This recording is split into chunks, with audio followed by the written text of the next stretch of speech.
Aloha from Kauai, everyone. It is December 25th, Christmas Day 2015, and it's raining hard outside. I don't know if you can hear it, but it's really coming down. So instead of a snowy Christmas Day, it's a rainy Christmas Day here. I wanted to share with you some insights I was having in regard to the lightsaber in Orion. When I took this to Thoth, he indicated to me that this lightsaber event, which of course is not singular in the universe, I'm quite sure, but in this instance is connected to the white crystal star birthing. Now, it's not the same thing. It is not the birthing of a white crystal star, not in a linear time reality. That is happening in a state of dark matter. We wouldn't be able to see that, and it's probably not even in the same place in Orion. I don't know, but I'm assuming that it's not. However, the lightsaber effect is a trigger. It's a mechanism of building various correlations, various triangulations, I guess we should say, within Orion. I don't know. It's more like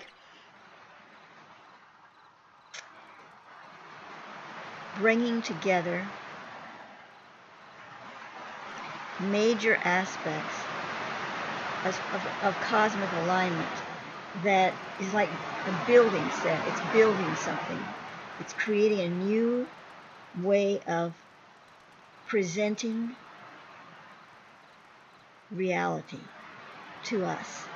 Now I'm personalizing it because everything we see from this earth is for our benefit, because we live in a holographic universe, like the particle and the wave. Like if you don't look at it, it doesn't exist, so to speak. So we have to look at this, everything in the universe, very personally. It's not just going on out there and we happen to stumble across it and see it. It is, for us, presenting itself in a way that we need to see it. It's like if you eat a certain food, presuming the food is good for you, the body is going to take it and break it down into the components it needs in that body. Another person eats the food, it's going to be broken down somewhat differently because that person needs it in a different way. There'll be some similarities, but there's a personalization to it. So if we can see all of Earth, everyone who is incarnated here, and everything that lives here is having one particular personalization with the universe. Now within that, of course, we have little differences. I say little, comparatively speaking, when we're talking about cosmology. But the Earth as a whole is an envelope of experience with the universe.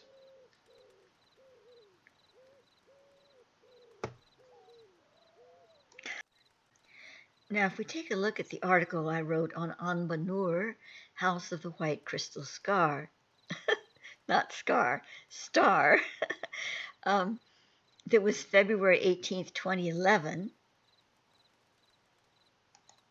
Whoops, that wasn't what I was going to do.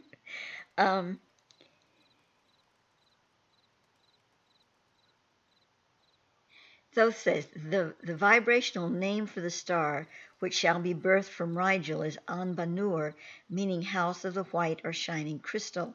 In order to truly understand both the cosmic and the spiritual birthing of this star, I relate to you the following. The worlds of Rigel exist within their sun, Rigel, and do not orbit around its planets. They are planets in a manner of speaking, but not as you know such spheres in your reality. This means that they are not exposed to entropy, thus are not within the zones of elemental combustion. This allows them to exist within a star sun. Inhabitants of the worlds of Rigel do not look out upon their horizon and see molten plasma. They see beautiful aurora plains of colored vapor interspersed by dark regions containing brilliant stars. They have an environment in day and night. Um, how this can be? Uh, how can this be? This condition is caused by the planet's vibrational attunement to space. Um, so anyway, he's going on and talking about all of this, but then he comes to when their star sun, Rigel, erupts in solar storms, their internal worlds are impervious to the violent action. It is noticed only in the changing of colors and contours of vaporous light clouds. Thus, when the white crystal star is born from Rigel, the effect to its worlds will be enlightening rather than devastating. When we say that a star is being birthed from another star, this is not something understood by scientists of your world. They can view the results of this occurrence when the light of its happening reaches their telescopes dimly, but they do not understand what they are seeing. The star giving birth does not rip open and spill out another star.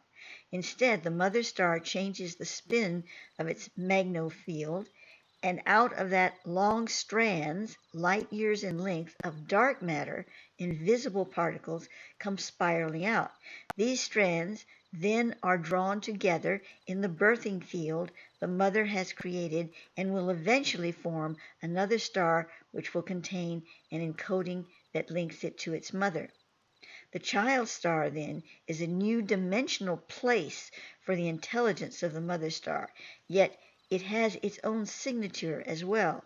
It is in this way that every star, everyone in the universe, is related in a complex family tree through branching signatures of light.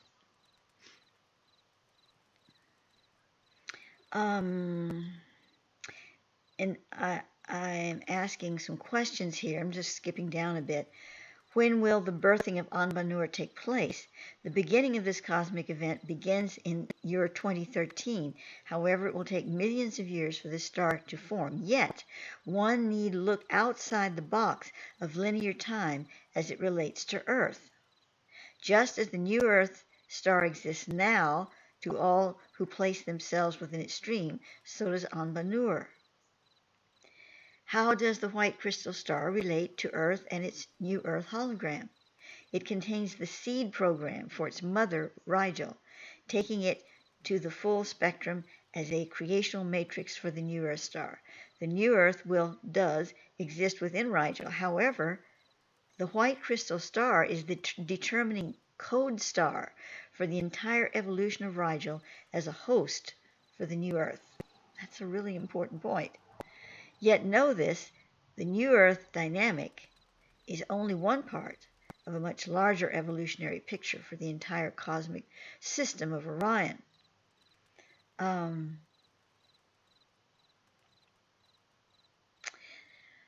And so, if we go over to Osiris arising about the Metatrons and the house of the white crystal star, tried to say it again,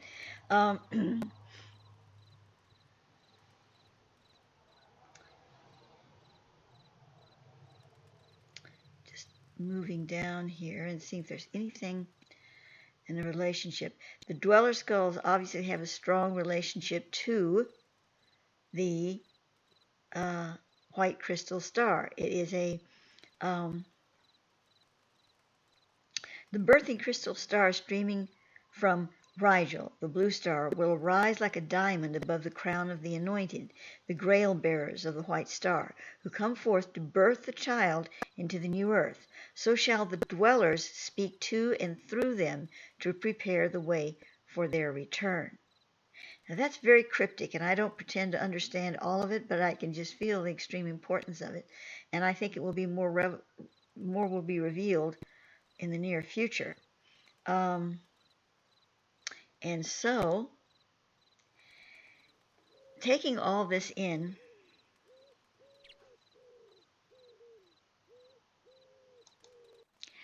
Thoth is sharing with me right now that if we can see the birthing of this white crystal star, this node that defines the whole program, light programming goodness, I can't talk today, light programming of not only Rigel, but the whole Orion field as it becomes the cradle for the next universal state of consciousness.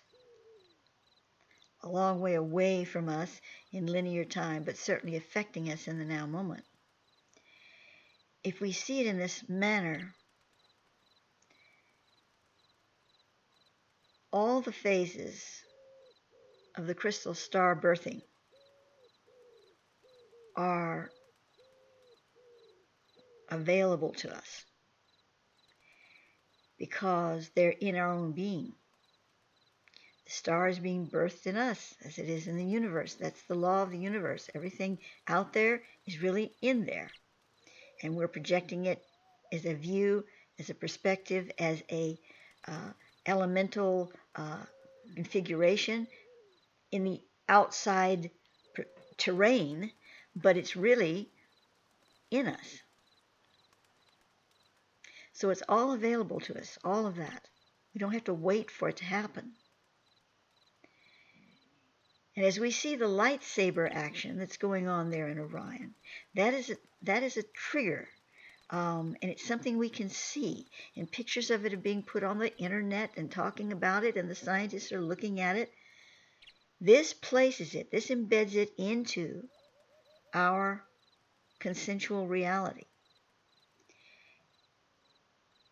We can see it as a way shower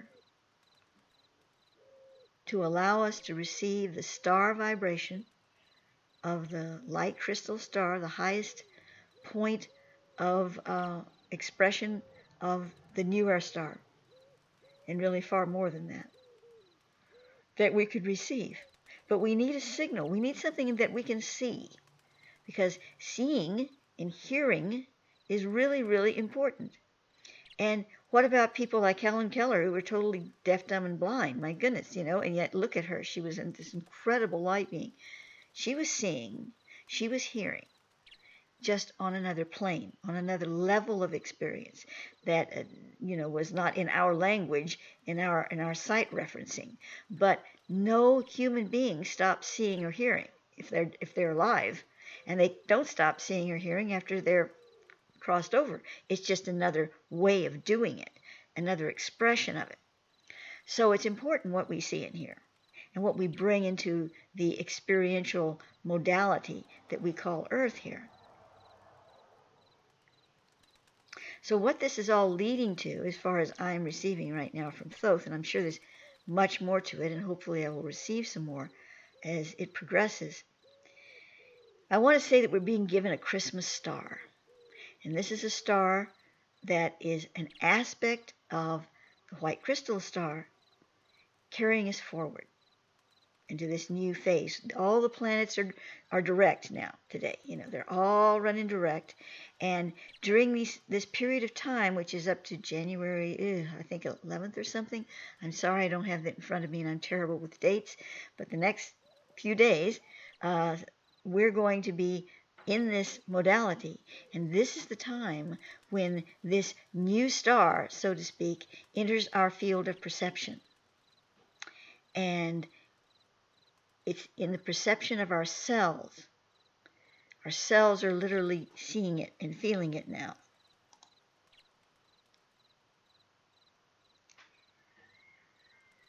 So what does it really mean to us as human beings?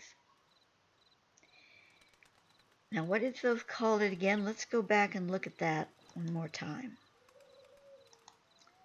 Right here. Let's see, where was it?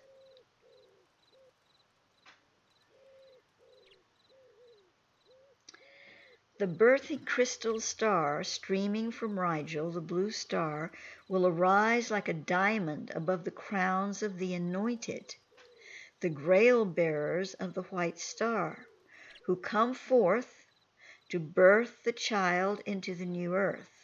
So shall the dwellers speak to and through them to prepare the way for their return.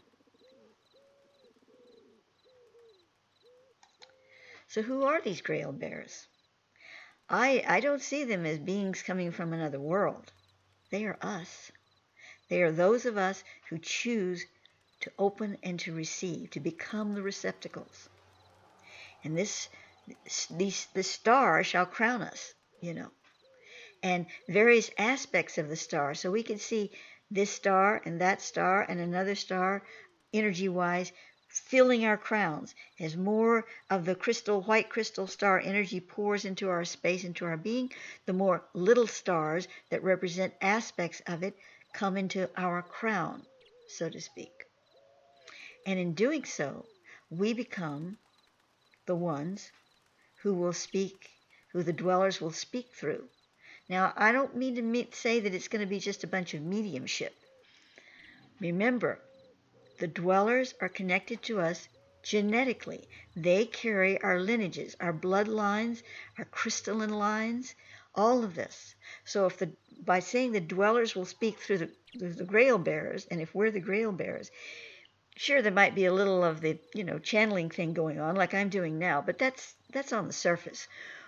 They're going to be speaking through us because they are us. Their genetics are us. All is one, and the energies that pour through them will be able to pour through us directly through our DNA, through who we are. And so, looking at it in this manner, I'm going to make a declaration. Yes, I will make a declaration. And that is that we're all going to receive a star in our crown today on December 25th. And it's not going to go away. It's going to stay with us as long as we accept and follow the star within us and become the true and remain and become the true grail bearers.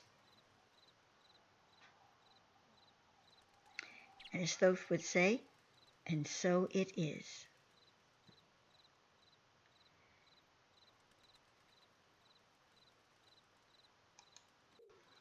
So until next time, aloha.